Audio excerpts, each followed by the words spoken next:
Selamat siang, perkenalkan saya dari tim TA dengan judul Perancangan Sistem Konversi Energi Angin dari Buangan Udara Exhaust Fan menjadi Energi Listrik sebagai Sumber Daya Listrik. Perkenalkan, nama saya Fitria Rizky Putri dengan NIM 210601201200018 dengan judul Rancang Bangun Sistem Konversi Energi Angin dari buangan udara exhaust fan menjadi energi listrik melalui wind turbine sumbu horizontal.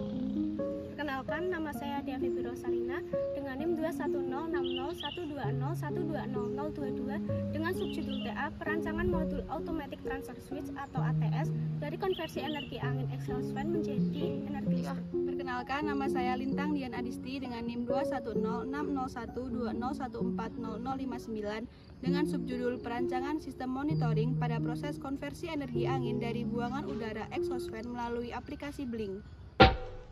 Ini adalah alat konversi energi angin dari buangan exhaust fan yang akan diubah menjadi energi listrik. Nah, di sini kita menggunakan dua buah exhaust fan. Tujuan dari penggunaan dua buah exhaust fan ini adalah agar kita mendapatkan kecepatan angin kisaran dari 1,9 meter per second sampai dengan 3 meter per second. Nah, exhaust fan ini nanti akan mengambil udara panas dari suatu ruangan dan akan dibuang. Nah, buangan dari exhaust fan ini nanti akan kita salurkan melalui turbin. Penyaluran sampai ke turbin kita menggunakan wind tunnel. Nah, wind tunnel ini kita gunakan dengan bahan akrilik agar nanti pengamat bisa mengamati cara kerja dari sistem dan pengamat bisa mengamati arah angin dari exhaust fan menuju dengan turbin. Nah, selanjutnya kita menggunakan sudu dengan dua jumlah. Yang pertama ada 3 sudu, yang kedua ada 4 sudu. Nah, sudu-sudu ini nanti akan berfungsi sebagai rotor yang akan berputar menghasilkan energi mekanik. Selain itu, kita menggunakan variasi lain, yaitu adalah variasi jarak. Di sini ada 5 cm, 10 cm, 15 cm, 20 cm, 25 cm, 30 cm, dan 35 cm. Nah, untuk pada penelitian ini sendiri kita menggunakan 3 variasi, yaitu 10 cm, 20 cm, dan 30 cm.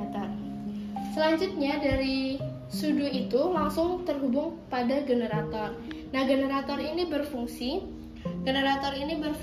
untuk mengubah energi mekanik menjadi energi listrik. Generator yang kita gunakan adalah generator magnet permanen, di mana kelebihannya adalah untuk pemeliharaannya ringan dan untuk keandalan tinggi dan kecepatan tinggi. Kemudian generator ini akan terhubung langsung dengan MCB. MCB ini digunakan agar nanti walaupun ada kesalahan ataupun kerusakan sistem, maka tidak merusak dari komponen yang lain. Selanjutnya dari MCB kita hubungkan ke modul Automatic Trafo Step Up dan Step Down. Ini berfungsi untuk menstabilkan tegangan dan kemudian menaikkan tegangan yang sudah dihasilkan oleh generator. Dari modul trafo ini kita hubungkan ke MPPT. Nah, di sini adalah kontrol charging dari turbin, di mana nanti kalau turbin mengisi daya pada baterai, maka akan ada pertanda charging dari MPPT tersebut.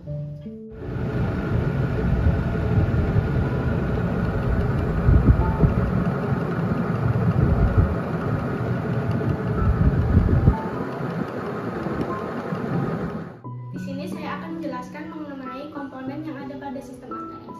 ATS sendiri merupakan sebuah perangkat untuk memindahkan dari sumber energi utama menuju sumber energi cadangan. Sumber energi utama yang kami gunakan yaitu berasal dari baterai PLTB. Nah, baterai yang kami gunakan mereknya yaitu Yuasa dengan kapasitas 12 volt 17,2 Ah. Kemudian pada perancangan ATS ini dilengkapi dengan MPPT yang berfungsi untuk membaca tegangan dari baterai. Kemudian tegangan dari baterai ini akan disalurkan ke inverter yang nantinya akan diubah menjadi tegangan AC untuk disalurkan ke relay 4 channel ini. Relay ini mengindikasikan bahwa sistem ATS aktif pada PLN ataupun PLTB. Kemudian pada komponen selanjutnya ada RTC IC ini berfungsi untuk mengatur waktu yang ada pada sistem ATS. Kemudian ada LCD untuk menampilkan parameter-parameter yang ada pada sistem ATS seperti tegangan, arus ataupun SOC baterai. Kemudian selain itu ada sensor PEZOOM juga yang berfungsi untuk membaca tegangan dan juga arus dari PLN. Monitoring pada sistem konversi energi yang pertama adalah menggunakan sensor arus ACS 712 dan sensor tegangan ADS 1115. Kemudian di sini juga digunakan microcontroller ESP32 untuk hubungan nirkabel dari WiFi maupun dari Bluetooth.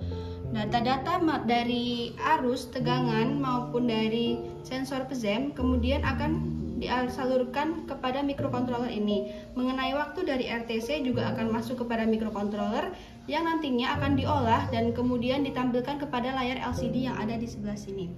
Kemudian pada layar LCD ini juga dipasang modul I2J.